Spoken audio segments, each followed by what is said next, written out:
Welcome back to another Madden 23 Lions franchise, and we are 12-4, and this is the last game of the season coming up against the Green Bay Packers. Now,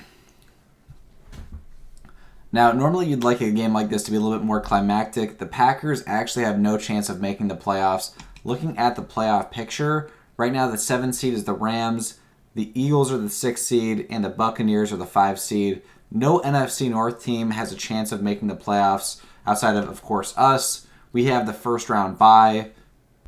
And this game doesn't affect whether or not we actually end up winning the 1 seed either, so we can kind of even rest our starters.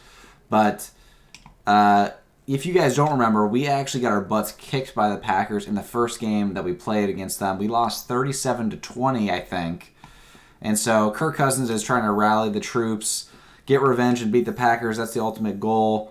We get +5 to break tackle and play rec for this game. But again, ultimately, it is meaningless. We don't need to win this game. And I don't want to pull a Chargers and injure one of our key players. We already have so many injuries on this team right now. We do have a couple upgrades before the game, though. Surtain gets an upgrade. And real quick, I want to see what his stats are looking like before the end of the season. He has 20 picks on the season.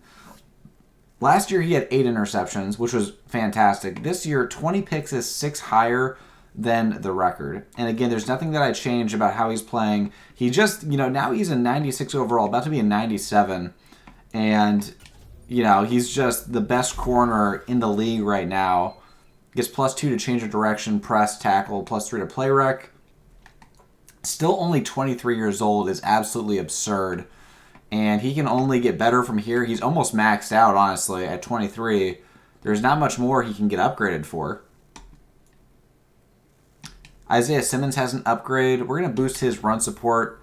So now with all of the other boosts, he's normally an 85 right now, but he's going to go up to an 89.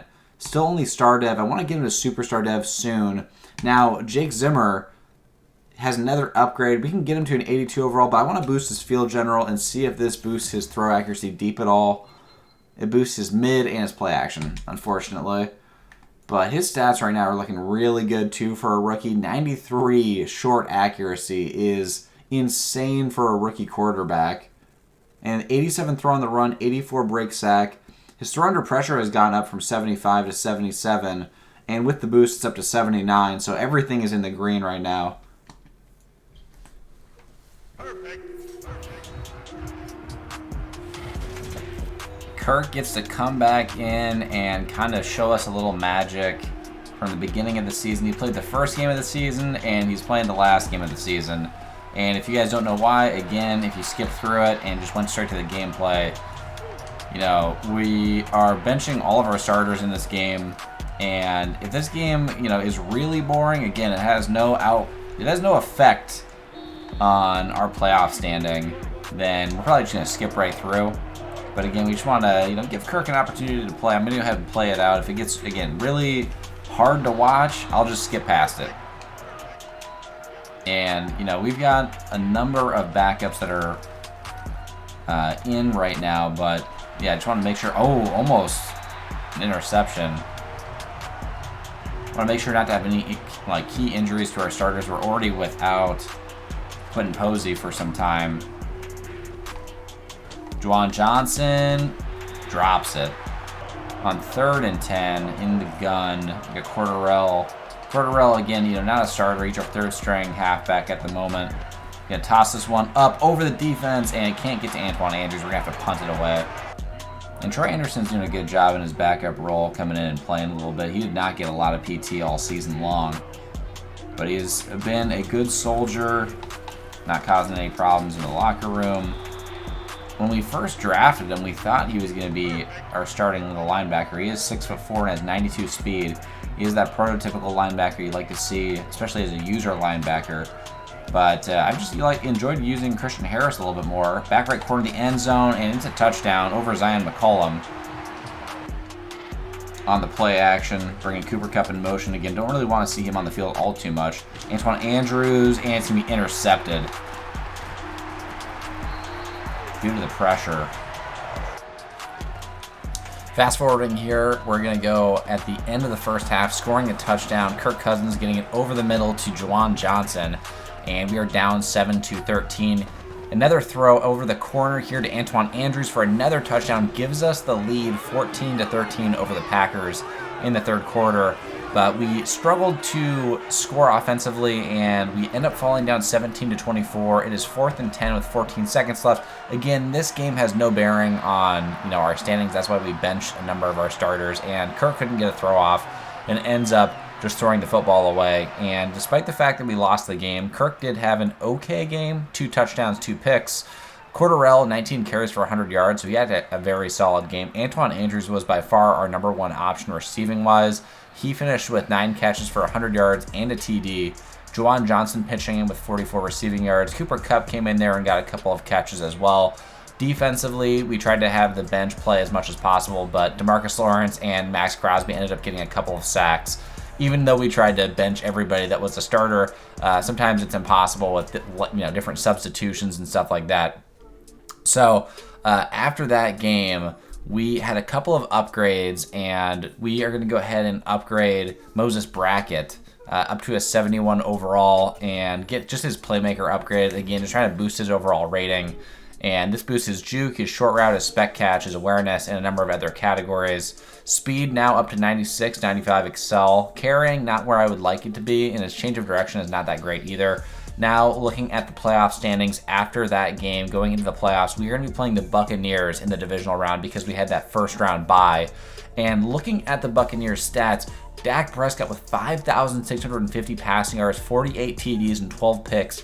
This is the most prolific passing offense in the history of the league, breaking Peyton Manning's record for passing yards. So it should be definitely an interesting game. They also have Aaron Jones at running back. They also have a rookie running back that's their backup. But yeah, Dak Prescott putting up absolutely insane numbers. 330 passing yards per game with a good QB rating of 111. But yeah, like I said, Aaron Jones is the number 1 running back, and then Frank Vickers is at number 2.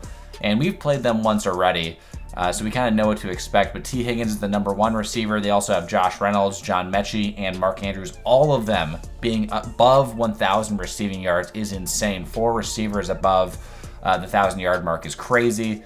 Almost all of them getting at least double-digit touchdowns with... Who is that? That's Josh Reynolds with the 17 receiving touchdowns. It's an insane stat line. Probably Josh Reynolds playing a lot of the slot is why he had so many touchdowns. Defensively, they also have a really good defense. Eric Armstead with 8.5 sacks. Leading in interceptions is Marshawn Lattimore. And we're going to go ahead and jump into the game now. So we're going to not live commentary this because for whatever reason, the commentary was messed up. But I'm going to save you guys a whole lot of time and tell you right now that this game doesn't need the live comm. We'll see what's happening on the first play here. It's a little different from the reg season when we just got to pick off the first play of the game against Dak Prescott. But on his first drive, getting a lot of passes to T. Higgins to start off the game. Trusting him with a lot of different slants. And here on 2nd and 3, takes a big sack from Christian Harris, who's blitzing from the inside, making it 3rd and 11. And out of the gun on 3rd and 11, he is looking for a route underneath. Finds his man, but it's not going to be enough to get the first down pickup. And instead, they're going to have to punt it. And Jake Zimmer makes his debut in the playoffs, the rookie quarterback with X Factor. And again, did not end up winning Rookie of the Year as Marco Keaton ended up winning it, despite the fact that snow game would lead you to believe that we might be able to win it. Although I think that benching Jake Zimmer for that last game against the Packers might have hurt his chances of winning Offensive Rookie of the Year. But again, we're not going to risk injury just to win an award. On the first carry for our team, Cordarrelle has a run for about 2-yard pickup.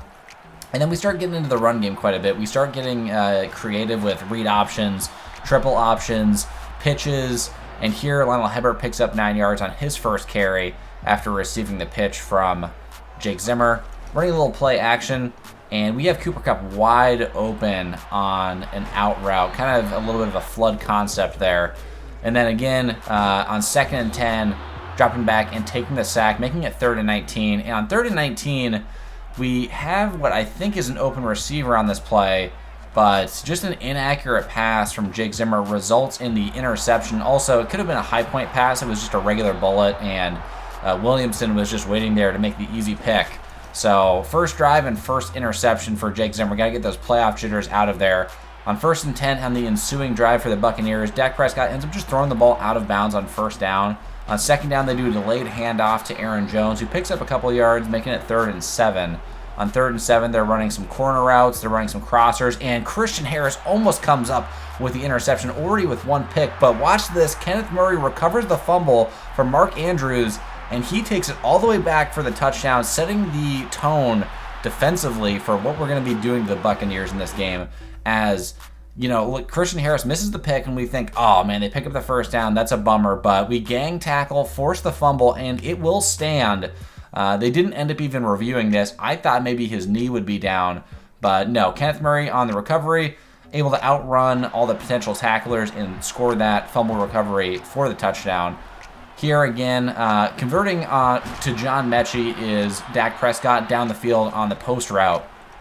On 1st and 10 again at the 50-yard line, throwing off his back foot, finding an open T. Higgins, who gets down the field with about 2 minutes left in the 1st quarter. And Dak, despite that fumble there, is 6 for 7 for 80 yards. So, passing pretty well so far. Throwing it, a lot of short routes underneath, just working the ball around, not forcing anything. Here, getting a great pass off to Mechie, who falls down right at the 1, doesn't get into the end zone for the TD. And so they try to get into the end zone, just powering it up the middle with Aaron Jones in I form, and on the first 2 runs, they get completely stuffed. Aaron Jones almost making a play there, and ultimately they decide to drop back and pass, and DeMarcus Lawrence making a huge play, getting his first sack of the game, stopping them for only a field goal in the red zone, which is huge. Once they got down to the 1, we bent, but we did not break on that drive there. Lionel Hibbert on the carry on 1st and 10, and offensively, we want to get going because we have yet to do anything on offense, and a great play action to Colby Parkinson, getting Colby wide open on the weak side of the field. No one saw him, picking up big yardage. And, we need that sort of play from our backup tight ends as Quentin Posey is still out. And as you might have noticed, Cooper Kupp went down with an injury. He has a torn labrum, so he's going to be out a couple of weeks. That is huge. Off his back foot, actually a really good pass, making it 3rd and inches. The great catch by Mercedes Lewis. Lionel Hibbert with a nice carry on 3rd and inches, picking up several yards, averaging about 5 yards per carry. On the slant, Jamison with a nice catch. 2nd and 2, running with Hibbert again, following his blockers, almost gets into the end zone, but gets clotheslined by his own O-lineman, dropping back into a pass play and throwing off his back foot, running to his left. A good pass. Lionel Hibbert almost breaks it off for the TD, but instead we're going to run a little bubble screen or orbit screen, and Antoine Andrews is able to take it into the end zone off of the block from Jamison on the left side. And so that gives us the 14-3 lead. And from here, I'm not going to lie, it starts to get a little bit ugly. A nice 1st down pickup here by T. Higgins, but at 3-14, I'm not going to lie, it doesn't get much closer. A nice pick here by Ryan Neal, trying to just beat the last one, trying to beat Dak Prescott, but Dak Prescott lays him into the ground. Now another great throw by Jake Zimmer, putting us down at the 4-yard line. And we have the potential now to take a 21-3 lead, and we just pitch it off to Lionel Hibbert, almost get in the end zone, but there is a flag on the play, and it's actually going to be on the defense for face mask. But we have the potential here to take a 21-3 lead and essentially salt this game away in the 1st half at home, again with all the momentum in the world. And a little fake zone, or a fake jet sweep zone run by Lionel Hibbert, getting in the end zone for a touchdown, and we take that 21-3 lead. Just at the 2-minute warning here, throwing another pass underneath, kind of dangerous ball there to T. Higgins, who picks up a couple yards. And on 2nd and 5, Dak Prescott rolls out and throws it up. Tariq gets his hands on it, but it's just going to be incomplete, making it 3rd and 5. Dropping back in the gun, making another throw here, and this time Tariq not able to locate the ball, and T. Higgins does pick up that 1st down.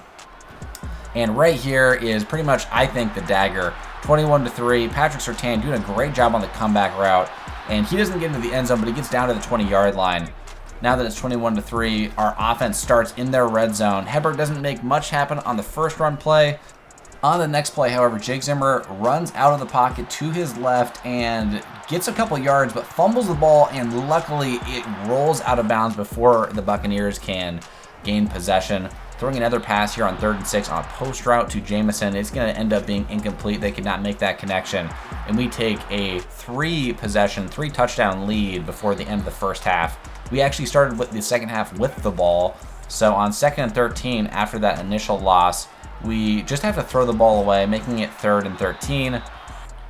On 3rd and 13, we check to see if it's man coverage, and we notice that it is in fact zone coverage, so we're looking for a cover 2 beater, and Juwan Johnson able to pick it up on the sideline. A huge catch by him for the 3rd down conversion. A little counter play here following his blockers. Hebert doing a great job, just has a one-on-one and isn't able to break the tackle, but gets down to the 13-yard line as Corey Lindsley is holding his wrist, and he has an injury, and we've had a number of injuries in this game.